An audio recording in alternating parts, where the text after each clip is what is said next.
melaporkan minta perlindungan hukum karenanya ada ancaman yang membahayakan janin aku.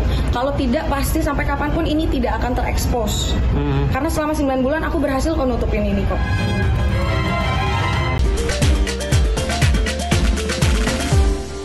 Udah tahu itulah. Pengakuan dari Seret DJ Panda ke polisi, Erika Karlina malah kehilangan simpati. Tak menunggu waktu bayi yang dikandungnya lahir, Erika Karlina serius menyeret Giovanni Surya Saputra alias DJ Panda, lelaki yang menghamilinya, ke polisi.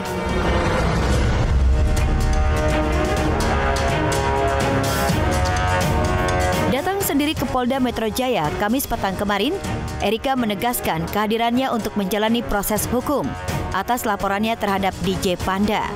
Aku melaporkannya di bulan Juli juga, cuman tanggalnya itu aku lupa. Yang jelas sebelum podcastnya Om Ded. Aku cuman datang untuk melanjutkan proses hukum yang emang sudah berjalan.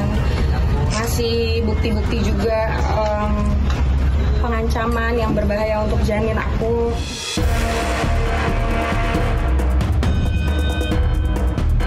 Ada banyak banget. Termasuk juga saksi-saksi kan tadi pada datang kan, jadi aku temenin juga. Saksinya ada 2 orang dari grup yang 500 orang itu. Saksinya fans-fans yang ada di dalam grup itu. Langkah hukum diambil Erika akibat akumulasi rasa sakit hati dan teraniaya dari perlakuan DJ Panda. Ya, Erika yang semula sabar akhirnya tega menjerat DJ Panda yang merupakan ayah biologis calon anaknya dengan pasal pengancaman.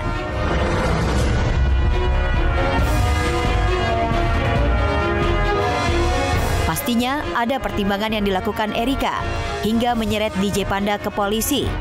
Ada foto USG aku, data-data pribadi aku yang disebar karena kan memang ininya kehamilan aku ini kan tadinya ditutupin sama aku ya. Sama dia secara sengaja disebarluaskan ke orang-orang ini dan mengharapkan orang-orang yang ada di grup ini 500 orang ya menyerang aku, dan bentuk ancamannya, bentuk terornya juga udah aku dapetin gitu, dan semua buktinya ada. Mengenai ancaman itu, saya tidak bermaksud dan saya terpicu dari postingan Erika. Tapi di sini saya benar-benar salah sudah melontarkan kata tersebut. Sekali lagi saya minta maaf untuk Erika karena saya ceroboh dalam berkata-kata dan saya menyakiti hati Erika atas semua kecerobohan saya ini.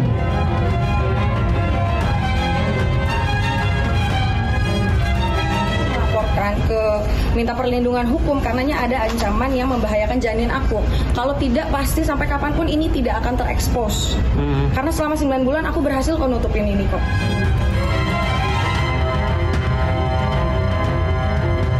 Ngototnya Erika ingin memenjarakan DJ Panda membawa resiko baru. Netizen yang awalnya menaruh simpati kepada Erika kini mulai berbalik arah, menghadiahi nyinyiran bagi model, selebgram, dan pemain film ini.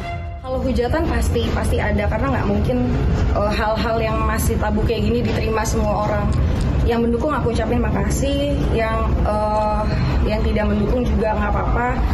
Cuman yang pasti aku harus mikirin proses hukum ini, aku berharapnya cepat selesai sebelum aku lahiran aja sih.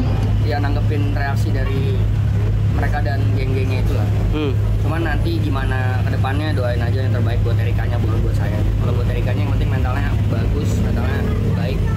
Ya saya sebagai cowoknya tugasnya buat ngejagain dianya aja. Supportnya ya Brevi semangatin aku terus sih.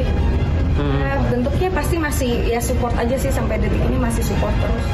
Proses hukum atas laporan Erika terhadap DJ Panda sudah berjalan.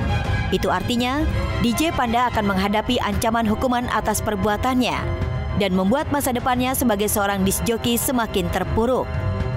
Erika sendiri masih pada keputusannya, tetap ingin memberi pukulan dan pelajaran hidup kepada pria yang pernah menjadi pelabuhan hatinya itu. Saya terlalu nakal dan tidak berpikir panjang untuk bertahan demi Erika. Saya benar-benar menyesal. Dan jika diizinkan bertemu, saya akan datang dan meminta maaf kepada Erika dan Ko Brevi secara langsung dengan tulus hati saya. Gimana, Kak? Sesuai dengan yang klarifikasi yang kemarin dia sudah mengakui memang adanya pengancaman. Cuman karena memang ini sudah berjalan ya proses hukumnya, jadi klarifikasi dia tuh ada setelah hukumnya sudah berjalan.